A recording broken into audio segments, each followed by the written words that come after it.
You are so disrespectful. He is going to fall off a cliff. Shut the hell up. That's not even close to my best. They're wrong. And I don't give a damn that they agree with me or not. Time for Final Take, where Stephen A. gives us a little food for thought in his final word of the day. Stephen A., take us home. If Al Davis, just win, baby, were alive today, he'd tell you that winning actually isn't everything. He'd wax eloquently about ethics and principles, about how having the decency to simply tell the truth matters just as much as anything else. And he'd do so in the throes of reminding us all that such platitudes, such basic, honorable things, should never be associated with Mr. Lane Kiffin. So much for wondering how one ends up going from Alabama to Florida Atlantic in the sport of college football. This is not to condemn Kiffin, mind you. America, after all, is the land of second chances. We all make mistakes, but damn, Kiffin appears to have made so many. Perhaps it's time to stop and applaud before asking him, how in the hell did you get anyone to give you another head coaching job? Let's rewind, people. There was the bizarre press conference in September 2008 where Al Davis got out of his sickbed just to essentially announce to the world that Kiffin was a pathological liar. Then there was the second chance Kiffin received when he got the head job at Tennessee.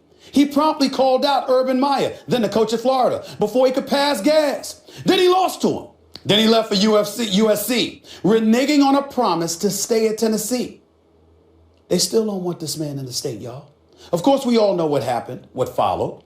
More losses than were expected, just as many excuses as was expected. And then ultimately, Kiffin being fired at the airport after getting grabbed off the team bus. The school, that is USC, wouldn't even allow him to ride back on campus with the players. So why are these things important today, you might ask? Because no matter how successful you are as an offensive coordinator, or that you have national championships on your resume, or that Nick Saban is vouching for you, you're leaving Alabama, where Saban has amassed 113 wins and 4 national titles over 10 years. And you're doing this to go to Florida Atlantic, which has 76 wins in the school's 16-year history. Championships to them would be simply having a winning record. College coaches, as we all know, are supposed to be true leaders of men. They're the ones cultivating young men into manhood, instilling values, discipline, and responsibility. No one doubts Saban's resume on such matters, no matter what some critics may say. But Kiffin? Come on now. Come on now. Saban may say Kiffin is ready. Perhaps. But one would like to think he's learned from his mistakes, that he's been humbled along the way. I'm speaking about Kiffin here. Here's the safest bet in all of this, though. No matter what happens with Kiffin this time around, we all know he ain't staying for long. Not at Florida Atlantic. So the only suspense down the road ultimately will entail this. Yo, Kiffin, why'd you leave this time? Mediocre team and Big D. That's what makes this funny. How about the Cowboys? How about the Cowboys? Some way, somehow, when the count just wait, they will let you down. The accident, they will mess it up. Just wait. The accident, they will let you down. Just wait. The accident, waiting to happen. It will happen. Tony Romo throw the football, know what's coming next. He will get in the way. Interception Of success. Tony Romo throw the football. Are you kidding me? That's why not a catch. Really? That's funny. Big D. Teasing you. This is what they do. The weed show from on Q. Accident. Something will go wrong. The accident of the big Jumbotron. Accident. Gotta recognize it's a black cat running around that franchise. Say with accident. They will mess it up. Just wait. The accident. They will let you down. Just wait. The accident. The accident. The accident. Waiting to happen. It will happen. How about the Cowboys? You've been very outspoken on the subject. What's your reaction? Well, I'm not sad. I'm relieved for the city of Los Angeles. I'm relieved for Los Angeles Rams fans everywhere. And I stand by that. I want to modify something. You know, in the tease leading into the show, I didn't know what Mike were going to ask me, and they asked me about Mike and about Jeff Fisher's firing. And I joked around a little bit about it, and then, you know, I caught myself because obviously the man's lost his job. There's nothing that's funny about it. So I need to show the proper respect and treat this with the seriousness that it deserves. And I will do so in saying exactly what I'm about to say as I'm looking in this camera. It is time. It has long been timed. Jeff Fisher should have been fired years ago. I don't regret a single damn word that I said, and I stand by it. Not the joking side, but the serious side. And let me take this a step further, just to remind everybody of what we're talking about here. We are talking about a man that has coached in the NFL for 22 years.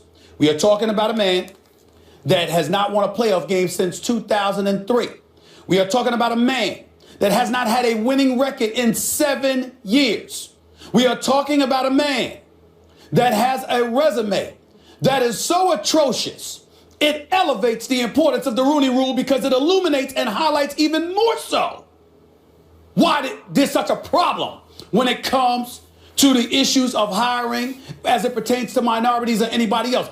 Jeff Fisher is so bad, white folks should complain about Jeff Fisher having a job. That's how bad it is, okay? Because there are white candidates. Forget all the stuff forget blacks, forget Hispanics, forget minorities, forget everybody. Let's talk about white America. White America should have a problem with the fact that Jeff Fisher kept his job for this long. And here is why.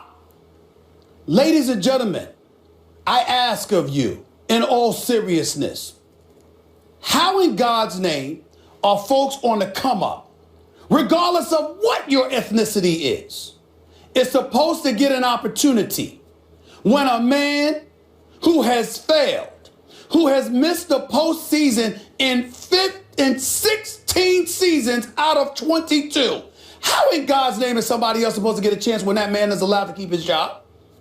Would there have ever been a Mike Tomlin? Would there have ever been a Sean Payton? Would there have ever been a Jay Gruden? Would there have ever been a Mike McCarthy? When that level of ineptitude is continuously rewarded, it sends the message that we ain't talking about a meritocracy. We're talking nepotism. We're talking favoritism. We're talking all of the isms that we're supposed to abhor in this great country of ours because it's supposed to be the land of opportunity, not the land of who you know. And that's what land that Jeff Fisher was living in. Stan Kroenke allowed it for far too long. And the city of Los Angeles and pundits and commentators everywhere stood up with your boy and recognized that it was just flagrantly obvious that this is something that could not be allowed. He needed to go. It was the right decision. He should have been gone. And oh, by the way, I got others on the list too. They need to go as well. We'll be talking about them in a little while. I will not apologize for it. I will be sensitive to his family. But last time I checked, we only talking about Jeff Fisher's emotions here. Too many people don't get to lose their job and still walk away with $10 to $14 million. Coming to them after years of failure. But Jeff Fisher gets it like that. Forgive me if my sympathy isn't that great. I think he'll be fine. I really, really do. You know, I'm surprised that more people haven't had a Barzini moment about this, Stephen A. Smith. Remember from The Godfather Part 1? Yes. Tattaglia could have never outfought Santino, but it wasn't until this day that I realized it was Barzini all along. Yeah. Everyone's pointing at Jeff Fisher. I think there's a good reason that goes beyond a good old boys network why he was kept around. You know, a fish rots from the head down. And the Rams, at this moment, are a bad franchise. And they've been a bad franchise for a while. You know, Les Snead and Jeff Fisher kind of came in as a pair, more or less. And what's Les Snead done as the GM? How are those drafts gone? How many top draft picks can you whiff on? Yeah, of course you can point to some that worked out. Every team has some that worked out. But they've missed on a lot. This has been a bad team for a long time. And as long as Jeff Fisher's around, Les Snead doesn't have to take the heat, right? Because the coach is there. I think he probably wanted Jeff Fisher around as long as possible. And what about Stan Kroenke? Look at this. Here's some stats on the Rams franchise. No winning seasons since the first term of George W. Bush. Think about that for a second. 5-season stretch. They went 15-65. That is the worst in league history. 15-65. And these two, Snead and Fisher, were signed to extensions before the season began. So you can point to Jeff Fisher, but what about the guy above him, Les Snead? What about the guy above him? Stan Kroenke, who's a brilliant businessman, obviously, but that's a poorly run franchise. What other franchises does Stan Kroenke have a stake in? The Colorado Avalanche, the Denver Nuggets, and apparently the Arsenal Football Club in England. You know what they have in common? Not being run extremely well. None of them very good. None of them relevant. So what issue is it really?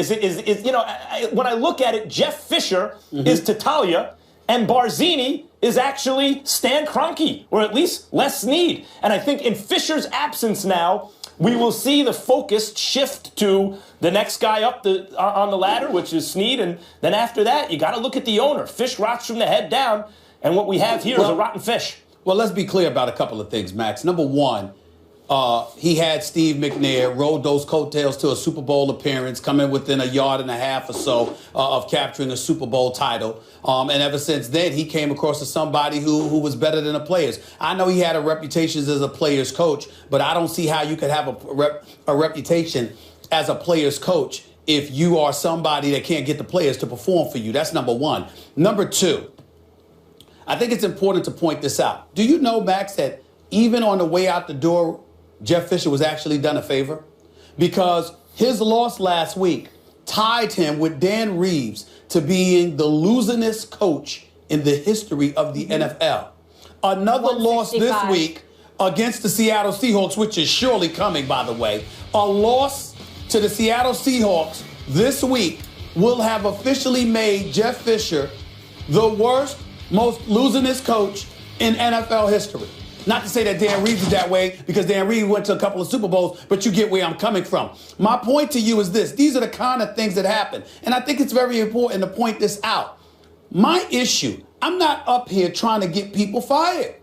My point is that if you are in a results-oriented business and you don't produce results, how many people get the opportunities you have? If we can't be it's fair. Not personal. Exactly. I don't know the man. Well, actually, Stephen A., let me turn that around for you for a second. Sure. It's not that you're up there trying to get someone fired. It's that you're up there trying to get someone hired, a more deserving candidate. And when someone doesn't get fired, when it's not meritocratic, when it's inefficient that way, it denies opportunity to candidates who've earned it. And you brought up, well, white people should be for the Jeff Fisher firing. Yeah, I think, football fans want their team to win. Period. And if the coach is black or white, and unless you have real issues, those are things you got to work out yourself if you do. Listen.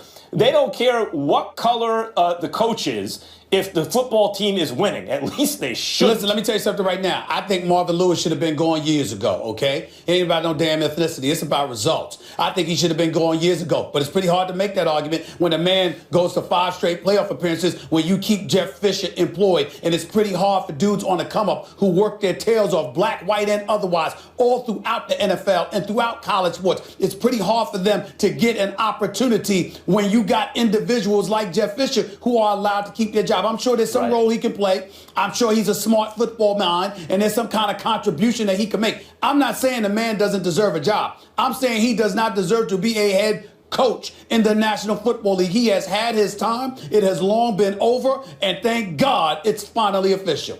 We'll leave it there, and we'll continue to track, obviously, who the potential candidates are moving forward.